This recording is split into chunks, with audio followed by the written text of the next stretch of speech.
नागपुर जिला स्थित रामटेक पंचायत समिति के अंतर्गत आने वाले पंचाला गांव में प्रधानमंत्री आवास योजना के लाभार्थियों के साथ भेदभाव का मामला सामने आया है। जानकारी के अनुसार इस मामले में भाजपा रामटेक मंडल अध्यक्ष योगेश मात्रे ने गट विकास अधिकारी, तहसीलदार और उपविभागीय अधिकारी को ज्ञापन सौंपकर तत्काल हस्तक्षेप की मांग की है। ज्ञापन में कहा गया है कि राज्य सरकार ने वर्ष 2024-25 में आवास योजना की अनुदान राशि रुपए 1.20 लाख से बढ़ाकर रुपए 2.10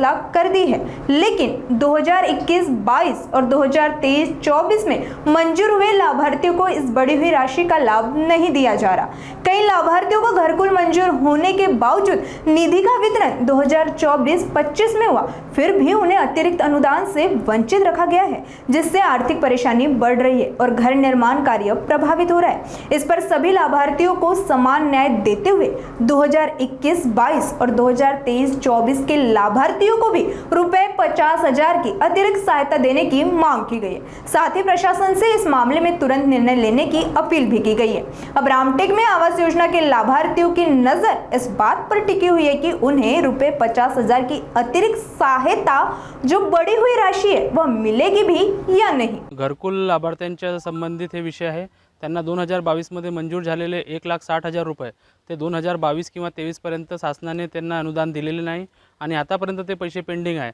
आणि आता सरकार पैसे देत आहे। तर यांची मागणी एवढीच आहे की आता जे नवीन घरकुल लाभार्थ्यांना 2,10,000 रुपये भेटत आहे त्याप्रमाणे मग आम्हाला ते पेमेंट करण्यात यावे, अन्यथा आम्ही आंदोलनासाठी इथं पंचायत समिती रामटेक आणि एसडीओ कार्यालय रामटेक इथं बसणार आहोत आमरण उपोषणाला, अशी यांना इशारा दिलेला आहे आणि आम्ही यांच्या सोबत आहोत आणि सगळेजण मिळून मोठा आंदोलन इथं उभारण्यात येईल आणि प्रशासनाला विनंती आहे की यांची मागणी मान्य करावी, हीच विनंती करतो मी। गट ग्राम पंचायत 95 मध्ये यशवंतराव चव्हाण अंतर्गत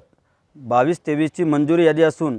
सन लाभार्थ्यांना 25-26 मध्ये त्यांचा पहिला हप्ता जमा झाला आहे आणि 24-25 मध्ये जो बजेट तयार झाला आहे वाढीव पैशाचा शासनाला विचारपूस केली असता शासनाला आम्हाला सांगण्यात आलं की बा हे 22-23 ची मंजुरी यादी असल्यामुळे तुम्हाला जो वाढीव पैसे ते मिळू शकणार नाही।